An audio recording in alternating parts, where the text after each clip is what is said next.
right, Cubs fam, I got Grittin here again for another video. What's going on, Grittin? Oh, I'm just really sad that I have to make another video with you. I know, yeah, we're doing. So I'm going to be out of town this week, so we're not going to couple out. And today, what we want to talk about is some of the worst defensive characters for Grand Arena 3v3, especially. This probably applies to 5v5, but especially in threes, you're a lot more exposed. Do not place these characters on defense. Some of them have a little bit of debate, and we're not just talking the worst characters in the game. We're including good characters that you're going to be using. You just really want to save these characters for offense, or but most of them you're gonna use pretty much all of these guys on offense. Yeah, you're gonna see that we kind of go down two main paths, that either these characters just do so much more on offense when you're manually controlling them that it's not worth putting them on defense for how much you will lose for your offensive capability, or the AI just does not play this character right and it's ultimately a waste of a character on defense. I feel like that's the two main routes that we kind of go down as to why these characters shouldn't be on defense. But we're not talking about like Hup and Tuskens and dumb stuff like that. Like actual genuine good characters that you just shouldn't put on defense. Enter Moff Gideon as our number one. Speaking of bad AI characters, Moff Gideon is phenomenal on offense, especially when you get him blazing fast. Mine is sitting here at 358 speed. I think yours is probably about the same, probably faster because your mods are just awesome. And you really do not want to place him on defense because he doesn't start with control the situation. The best part about his kit, resetting everything, he starts with the Darksaber lunge every time. And so if you're putting him out there thinking you're just going to catch people off guard, you're not. He's going to be easily deleted. It's a missed opportunity, because if they simply switch that in the coding, I would say put him on defense. Absolutely. And an argument could absolutely be made for how much that would change a battle. If you would then have to go into battles against Moff Gideon and be like, okay, this dude's 350. I need to find a way to go before him and stop him from controlling the situation. It's really would throw things off. But now instead, you're just like, I know I have a complete turn before this guy is going to use control the situation. Yep. Now there's an argument that gets made of people saying like he'll have he takes a turn, which means you get that whatever that debuff is, where you have the negative 50% offense and stuff like that. So an argument can be made for why he might still go on defense, but again, with how the AI plays that wrong, and again comparatively what you can do with him on offense instead, I don't think it's worth it to put him on defense. Great assessment. Now, what if I told you a Galactic Legend is on our list? I would believe you because we made the list together. Sith Eternal. Now look, Sith Eternal, he can be beat by troopers, guys. You do not want troopers getting a win on a Galactic Legend, especially. And so this is kind of a double take here, where there's some really off meta counters for Sith Eternal. Probably the easiest GL to beat from a defensive standpoint, but he can beat basically everything in the game other than Slicker on defense or on offense. And so you really, and a lot of people he'll solo too. So you really want to have him in your offensive pocket if you've got him unlocked, which sad face, I do not. So I do. I know you went Slicker JML, right? Yep. And I'm going for Kenobi. I'm going for Kenobi next. Yep. And I went Slicker C, and now I'm going for JML, and then we'll see what happens with JML. We'll see what happens. You're definitely a dad. C is amazing on offense. Literally, if there's a team that you can't beat with C by himself, you just put Wat on there. And I know we'll talk about Wat in a little bit, but if there's any team that you can't beat with C by himself, you literally just put Wat in there, and then you'll beat all of them. And especially in 3v3, the only team that I know gets dicey for C to beat is Ray. Of course, they're Slicker, but and even Ray, you can take that out with C and Wat, and then Slicker's the one that gets really dicey. But then you do C, Wat, and armor, and then you're okay. Yep. He has so much offensive capability. Now, I will in the same breath say that I have put my C on defense, but they're very niche uses. I did that very specifically to bait my opponent in the front to use his Slicker and then I left my slicker in the back wall, and then my opponent was like, "Well, okay, I can't do anything." So it can be used as a Smart guy. bait, but like inherently, he's not as good on defense. Definitely not as good on defense as other galactic legends. So Okay. I could, yeah. All right. Darth Vader, next on the list. Now, Darth Vader, his AI is shaky at best. He can play it right. There is, obviously going to be some situations where Darth Vader might be valuable, but this is more of an offensive consideration, okay? Because there's just so much you can set up with Darth Vader to counter Galactic Legends. You can counter Padme teams pretty efficiently. You can counter so many different things in the game with Darth Vader. Just get him going early in the battle, and it's going to be lights out. So, Vader, don't place him on defense. Yeah, it's just not, again, just like you're saying, the AI isn't bad. I mean, it might throw somebody off guard, but you are giving up, even in 3v3s. I mean, he can beat Sith Empire, Padme, Geos, Mothma, Solo Rey. Geos. Solo Geos. Good high in banners. 5v5, you're going to beat, I think, let's see, you can definitely beat Rey, C, maybe Slicker. Yeah. Like, there's so much stuff you can do with that guy. He's just a pocket tank, and you can just use him to take on so many teams. It's just not worth the trade-off of putting him on defense. A pocket tank. I like that. I just came up with that. Yeah. You're just making things up. All right. We got Crew next. Now, Crew himself is a good defensive character. So specifically, we are recommending don't place Crew on defense unless you're placing him with Hux. He's just way too easily managed by JTR without Hux. It's an automatic counter, very easily managed. Put Hux in there, and he does become a good defensive character. So just a caveat here about Kylo Ren Unmasked. Yeah, Hux is what made the JTR counter really shaky. Because Crew originally was a very strong defensive team. He came out of nowhere. You put the Zayd on him, and then all of a sudden people are like, "Oh my goodness, I don't know what to do here." And then somebody's like, "Well, JTR works." And you're like, okay, that was an easy 60 banners, or whatever, easy 56. It's a little bit dicier in 3v3, but even with 3v3, I feel pretty confident.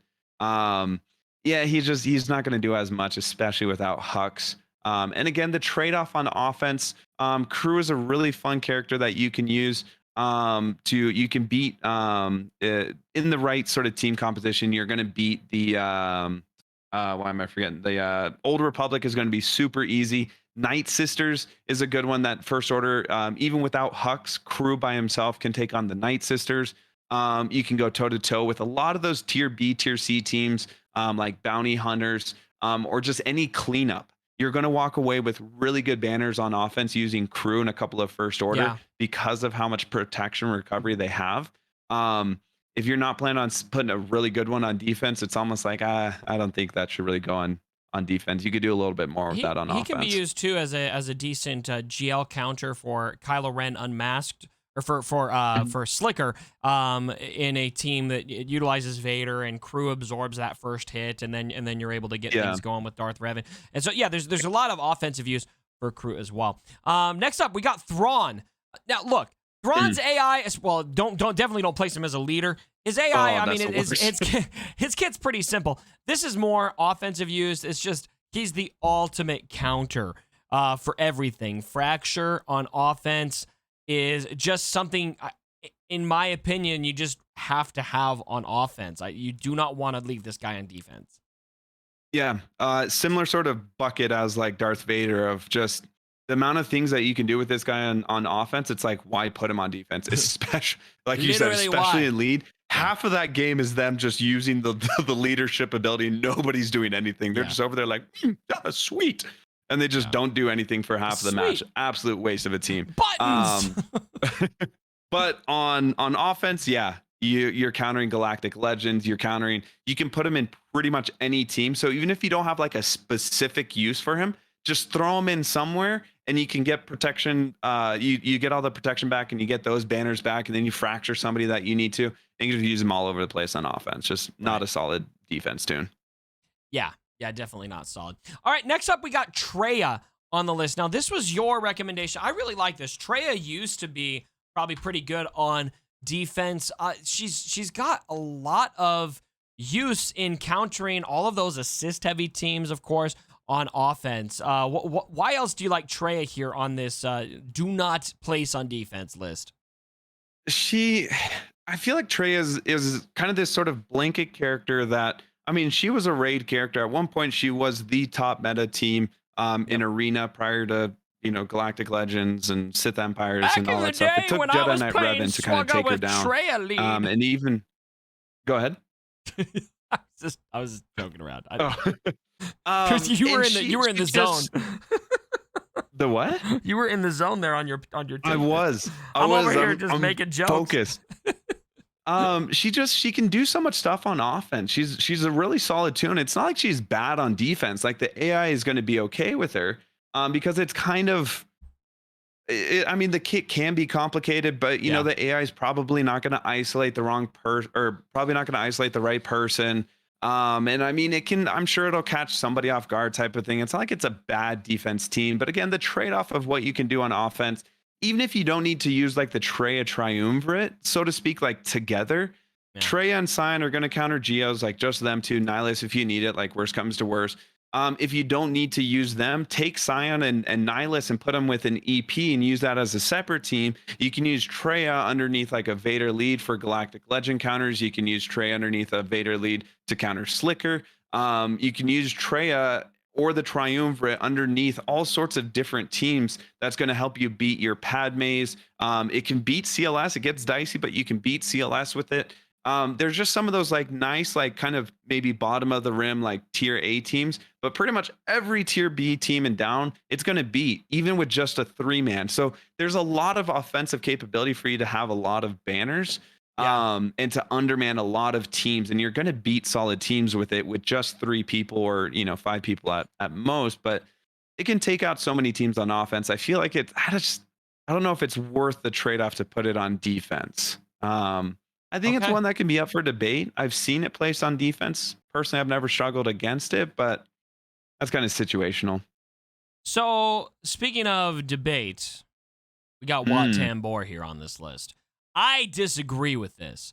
And I'll share with you why. I do think that there are teams where you can place Wat and it's very great. Now, I think probably the very viable argument to this, however, is that Wat is just too valuable on offense. I personally been getting by just fine placing my Wat on defense a couple times. I don't always place him, but there's a specific 3v3 team I really like placing him with JTR because he turns JTR into a very surprisingly difficult to beat tank, and I get holds with that 3v3 team a lot. Actually got that idea from Xerath, who maybe knows a thing or two about Grand Arena defense. And so I think that there are situations, but you disagree. You really wanted Wat on this list, so here you go, Grid. On the list. Yes, I will agree. And there's no way to make this sound better, and I just don't want it to sound mean. But he's gonna be a douche. Here it comes. No. I'm so good at Swagger. I'm really good at this mobile game I play, and I know more than you. That's what you're gonna do right now, isn't it? Exactly what I was gonna say. No, the way that I was going to phrase it, and it's going to sound so mean, so it's just what it is. Before I knew, but this is again for me personally, before I knew what I could do with Wat on offense, I placed him on defense all the time. Are you Wat woke? You're Wat woke is what you are. I'm Wat woke. Yep. WW. How many people just got triggered in the chat? Yeah, they did. I liked putting Wat on defense like underneath Newt. I thought that was a super fun team. Newt with Wat and Dooku and so on and so forth. Okay. Putting Wat underneath, like even I played around again, very, very plug and play, very sort of adaptable character. Wherever you put him, he's going to do something great. He was even fun putting underneath like Bosk with bounty hunters. Yeah. Because then you started with a pre-taunting tank effectively. That was fun. Same thing with Crew. One of my first like 3v3 like theory crafted teams that I had fun with was actually Crew lead with OG Kylo and Wat. That was one of my first like OG theory crafted 3v3 teams that I had so much fun with and got so many holds on. And same thing well, we're not getting into offense, but my point is I had fun with him on defense.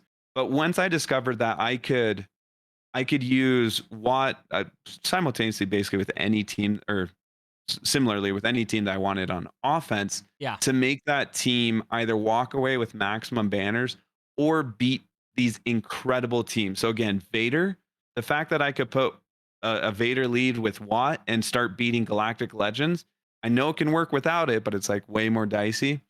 I was like, that's so valuable to use a non-GL to beat a GL. In my opinion, just can't really be beat for what it could do on defense. Fair. Yeah. And same thing for C.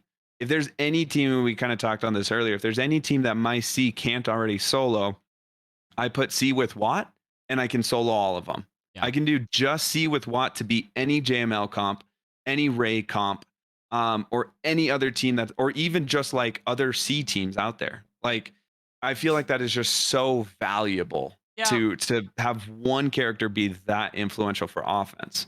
It's not a but bad I see point. the draw. I see the draw of putting him on defense. I've been tempted a time or two, and then it just bit me in the butt, and I was like, oh crap, I don't have Watt. And I was like, well, shoot, that's not going to work now, and my strategy kind of falls apart. So I see it, but I'm on the fence of I don't think he's a good. It's not that he's not a good defensive tune. It's that he has more potential and capability on offense. Let me know what you guys think about all of this in the comments below. I am a father. Troopers are number 8 on our list. All of them. Don't place troopers on defense. The AI doesn't play them right, and they're just too good on offense. There's so much you can do with these guys that and they're just so easy to beat for the most part on defense if you do put them on defense. Yeah, especially in 3v3, like, whoa, please don't put them in 3v3 on defense. Yeah, especially threes. But in 5v5, again, immediate trade-off. 5v5, you can beat C. You can beat a Galactic Legend with troopers. So, but if they watch this video, they won't play C. Yeah, which, yes, you shouldn't anyways. But You're like welcome. the trade-off of like how much that team can accomplish on offense of beating, I mean, there are very few teams, like excluding, Galactic Legends, that those guys aren't going to beat. I mean, even with like Dark Trooper, you can beat Sith Empire. Like, come on. Yeah. Like, can it catch somebody off guard? Yes, it's happened. We've seen people that have lost to it. It happens. But again, that trade-off of offense, I feel, is just not worth there of how good of a match you can walk away with. Pretty much any team. If he goes first, I've used Imperial Troopers to get 60 banners on Jedi Knight Luke led teams. Yeah. Not like a Jedi Master. There's no Galactic Legends, but Jedi Knight Luke lead. If you go first, you're going to be Jedi Knight Luke. I've seen it beat. It's going to walk away against Night Sisters, Bounty Hunters, any like non-Galactic Legend team. In the right comp, you're going to walk away with maximum banners on offense, and I feel like that's just a solid trade-off. And it doesn't play it super well on defense, but I love my troopers on offense just for the fun factor. They're my exactly funnest, so funnest fun. team to They're play. So cool. All right, we're going to talk about numbers 9 and 10 together because they're from the same faction. We got the Armorer specifically and the Mandalorian. Little spicy take on the Mandalorian. I'll let you kind of cover that. That character seems to spur a lot of controversy. But the Armorer specifically, the AI is terrible for the Armorer. So and she's kind of like a Watt. I feel like we compare her to Watt in a lot of cases. I think that kind of is a bit of a disservice to her, but there's similar components there, and you really want to be able to get that set up the way that you want to set it up. Bam, he's got some pretty good countering capability, and his AI sucks as well. Yeah, it's, again, I know it's a heated topic. People talk about it all the time. I feel like when you throw him on defense, I placed Bam on defense this GAC. I should have watched this video. I feel like we had that. Didn't we talk about that last video too? I know. No. Yeah, we did. Wait, come on. Oh my god. I should have watched the video. I mean, you can beat a Bam on defense with a lot of teams that don't necessarily take away anything like too dramatic. Like very notable examples is even like Shock Troopers will walk through a Bam team no problem. And worst comes to worst, great. Now I have my gas that I can use with Jedi Knight Revan or Jedi Knight Luke or JML or as a solo, and then I use Shock Troopers over there.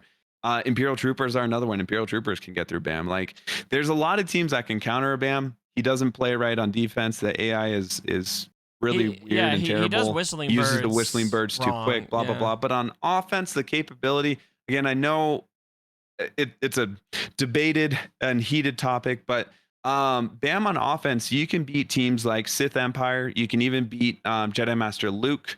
And you're going to take out any of those tier B teams probably at maximum banners. And so it's just one of those things where it's like, I mean, if you're not super confident the AI is going to place it or play it right on defense, just use it on offense and walk away with some good banners against whatever team that you're just like, I don't really have to use this on that team. Use Bam, get max banners. I feel like he's a solid team to use on offense. Absolutely. All right, guys, that rounds out the list. Again, Moff Gideon, Sith Eternal, Vader, crew, unless you're placing him with Hux. But just make sure you place him with Hux. Thrawn, Treya, Wat, Troopers, the entire faction, Armor, and Bam, all on the list. Gridden, as always, thank you so much for joining me. I hope this helps all of you guys out there be a little bit more confident in your grand arenas, especially now that we're expanding. It's going to be interesting making some of these videos now, having to factor that in on like, oh, now you have to put even more teams on defense. So let's be a little bit more sparing. So these conversations, these videos, they help me out a lot as well, because I'm starting to think of like, oh, why wouldn't I actually do that? Or why wouldn't that be a good idea for some of those factors? And it's always just fun to come and hang out with you and just have a little banter and hang out with the Cubs fam. So always have a good time. Absolutely. Let me know what you guys think about all this stuff down in the comments below, and share your experiences on, how about this? Everyone, tell me your worst defensive place ever. What team did you place? And then you just thought, why did I ever place that? Why did I do that? What is wrong with you? All right, let's get out of here.